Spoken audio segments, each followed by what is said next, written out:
ہمارے یہاں گھروں کے اندر چھوٹے چھوٹے معاملات پیش آتے ہیں، ساس بہو کے جھگڑے، ساس بہو کے جھگڑے گھروں میں پیش آتے ہی رہتے ہیں، انسان ہیں، معاشرے باتیں ہیں۔ اب آدمی ہے، ایک تو لڑکا ہے، ایک باپ ہے، اب ساس اور بہو لڑ رہے ہیں، اس میں بھول کس کی ہے، غلطی کس کی ہے، کس کو دبانے کی بات ہے، کس کو کہنے کی بات ہے؟ لڑکا اپنی بیوی کی رسی کھینچے گا اور باپ اپنی بیوی کی رسی کھینچے گا، یہی تو ہوتا ہے دنیا میں۔ باپ اپنی بیوی کی رسی کھینچے گا، لڑکا اپنی بیوی کی رسی کھینچے گا، انصاف نہ یہ کرے گا نہ انصاف یہ کرے گا۔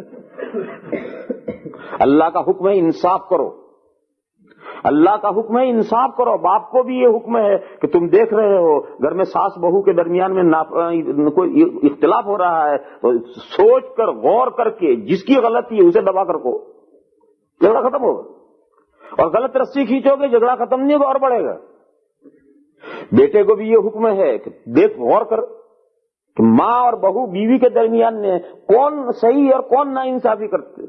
تو جو ناانصافی جس کی ہے اس کو بتا کہ بھئی ناانصافی ہے اور ناانصافی کا ساتھ مت دے، انصاف کر۔ اس میں بیٹے کو ماں کا ادب ملحوظ رکھنا چاہیے، بیٹے کو ماں کا ادب ملحوظ رکھنا چاہیے، نہیں کہ اس نے دیکھا کہ یہ ناانصافی میری ماں کی ہے تو وہ ماں کے ساتھ لڑنے لگے، یہ بیٹے کے لیے شایان نشان نہیں ہے۔ بیٹے کو ماں کا ادب بہرحال اسے ملحوظ رکھنا ہے، لیکن اسے غلط بیوی کی رسی نہیں کھینچنی، لیکن اور اگر قصور ماں کا ہے تو ماں کی رسی بھی نہیں کھینچنی، جو انصاف ہے وہ انصاف کرو۔ اسی لیے نکاح کے موقع پر 3 آیتیں پڑھی جاتی ہیں، ہم لوگ وہ آیتیں پڑھتے ہیں اور سمجھتے کچھ نہیں۔ اس نکاح کے موقع پر جو 3 آیتیں پڑھی جاتی ہیں ان میں نکاح کے سلسلے کی بہت اہم ہدایات دی جاتی ہیں، مگر ہماری بدقسمتی یہ ہے کہ ہم قرآن کریم کو سمجھتے نہیں ہیں اور سمجھنا چاہتے بھی نہیں ہیں، ورنہ 5 سال کے اندر دنیا کی ہر لینگویج اپنی دنیا کی ضرورت کے لیے آدمی سیکھ لیتا ہے۔ دنیا کی کوئی لینگویج ہو اپنی دنیا کی ضرورت کے لیے 5 سال میں سیکھ لیتا ہے، اور 100 سال بھی زندہ رہے تو قرآن نہیں سمجھ سکتا، کیوں؟ اسے سمجھنا ہی نہیں۔ تو یہ ہماری بدقسمتی ہے کہ ہم ان ہدایات کو نہیں سمجھتے۔ ہم نے ایک رسم کے طور پر خطبہ پڑھ کر وہ 3 آیتیں پڑھ لی، حالانکہ ان 3 آیتوں میں نکاح کے سلسلے کی بہت اہم ہدایات دی جاتی ہیں۔ ان میں ایک آیت پڑھی جاتی ہے، یا ایھا الذین آمنوا اتقوا اللہ وقولوا قولا سدیدا، اے وہ لوگو جو ایمان لائے ہو اللہ سے ڈرو اور درست بات کہو۔ یہ وہ درست بات، اگر اس ہدایت کو ملحوظ رکھ لیں گھر کے اندر ہر آدمی تو کوئی فیملی پرابلم پیدا ہی نہ ہو۔ فیملی پرابلم پیدا ہی وہیں سے ہوتا ہے جب نادرست باتیں شروع ہو جاتی ہیں، یا تو خسر نادرست بات کر رہا ہے یا بیٹا نادرست بات کر رہا ہے، اختلاف ساس بہو میں ہے۔ اب اس ساس بہو کے مسئلے کو اس کو حل کون کرے گا؟ یا تو خسر نادرست بات کہہ رہا ہے یا بیٹا نادرست بات کہہ رہا ہے، جھگڑا بڑھتا چلا جاتا ہے۔ بیٹا اور بہو میں لڑائی ہو رہی ہے، بیٹا اور بہو میں لڑائی ہو رہی ہے، اس میں ماں باپ کا یہ فریضہ ہے کہ وہ توجہ رکھیں، غور کر کے جو انصاف کی بات ہے وہ کہیں۔ اگر اس میں نا انصافی کی بات کہیں گے جھگڑا بڑھتا چلا جائے گا، اور جب جھگڑا بڑھتا طلاق تک نوبت پہنچے گی۔ تو یہ ہدایت دی جاتی ہے کہ اے وہ لوگو ایمان لائے ہو اللہ سے ڈرو اور درست بات کو وقولوا قولا سدیدا، اور فائدہ بتلا یصلح لکم اعمالکم، درست بات کہو گے تو اللہ تمہارے کاموں کو سنوار دیں گے، ویغفر لکم ذنوبکم، اور تھوڑی بہت جو کوتاہیاں ہو گئی اسے اللہ معاف کر دیں گے۔ کتنا بڑا فائدہ ہے، مگر ہم اس ہدایت کو سمجھتے ہی نہیں، اور یہ تو دنیا میں جھگڑے تو ہوتے ہی ہیں، کوئی معاشرہ اس سے بچتا نہیں ہے، مگر اس جھگڑے کو قابو میں کرنا، انصاف قابو میں کرتا ہے، ظلم قابو میں نہیں کر سکتا، نہ انصافی قابو میں نہیں کر سکتی۔